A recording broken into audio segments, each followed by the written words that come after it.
there's a lot of reports that the bar for pre-seed is just getting higher and higher and higher. And so people are kind of curious for you guys to answer, what is a reasonable set of venture expectations for pre-seed companies? And people are particularly asking, why is there so much of a revenue expectation for companies that used to be at that stage, a couple of founders and an idea? And Jay, I want to start with you on this one, current expectations and why things have changed. Yeah, it's interesting. I think this whole AI boom has masked the fact that it's actually a tough environment out there for everybody else. And so if you think about kind of a lot of the capital that kind of rushed into the industry, and these include non-traditional sources from private equity firms to sovereign wealth funds and whatnot that were trying to get into the act, and that kind of culminated at the peak of the bubble in 2021. A lot of that money has actually kind of gone away. And so there's actually, as Jason pointed out earlier, a lot of the seed funds or pre-seed funds that were actually funding those kind of opportunities, they're having trouble raising their funds, right? So they're having their challenges.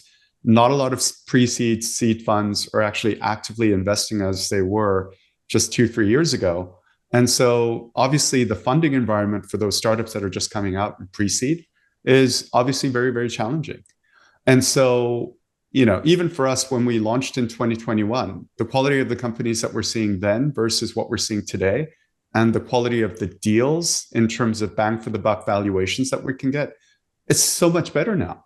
I mean, we have invested alongside with, you know, you guys at launch in a profitable 1 million ARR company at sub 20 million post-money valuation, right? And this company has grown 5x in the last, you know, several months. So there's some really, really good companies out there. And so if you're an investor and you have the capital, you're going to be picky. You're going to pick and choose the companies that have great product market fit, great background of the founders that are actually showing traction. And I don't necessarily have to take the risk of pre-revenue opportunities because I can actually validate my due diligence. Basically, the market does for me. And I love it. Yeah. It's like there's 0 to 1 and then there's 0 to 1 million. Exactly. These are like two different proof points, like 0 to 1, you know, you got one customer or whatever, or you launch the product. Like 0 to 1 million, you can't really fake, right? And you are a function of your opportunities. So if there's no companies, you know, in the seed stage knocking on your door with $1 million in revenue, well, by definition, you're going to invest in them to help them get to 1 million. But if there's 20 who've knocked on your door this week and they all have between $500,000 and $2 million, well, now you're going to make the best choice out of that group. And I've been trying to explain this to founders who were lollygagging, who were taking their time, who didn't have a sense of urgency. And then they met reality and they said, well, I don't understand. Like I was able to raise money for my last startup and I'm further along this time. And I'm like, you are assuming that you're competing against your former self. You're competing against another group of founders who are coming, who have a company that went to 60 million in revenue in this amount of time. Sure, the valuation's much higher, but they've eliminated a ton of risk. So it's very much like the public markets today.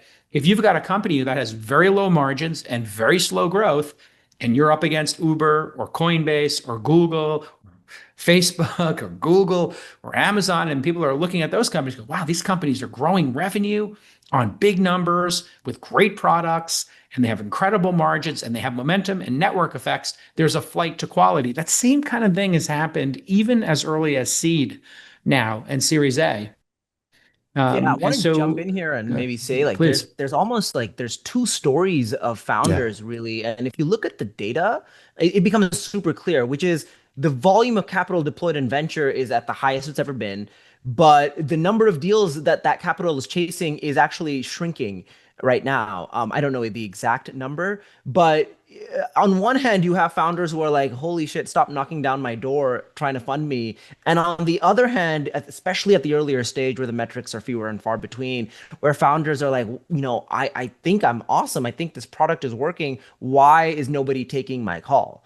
So yeah, I think the data does support that as well. Hey, listen, we meet a lot of early stage founders here at Launch, my investment company, and some They don't have a lot of traction yet. They just have an idea. Maybe they haven't even finished their product. They've just got an MVP, but they still need investors and accelerators like ours to take them seriously. And you know what? We can't just wire money to your Gmail or your PayPal. That's not how it works, folks. We need to know that you're a legit and official business. We need to know your company is incorporated.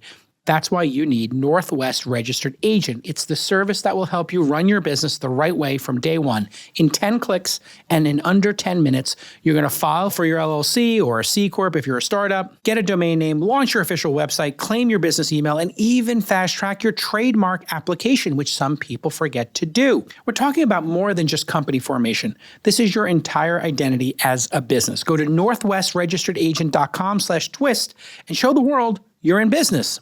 And make sure you use that URL /twist so they know that we sent you.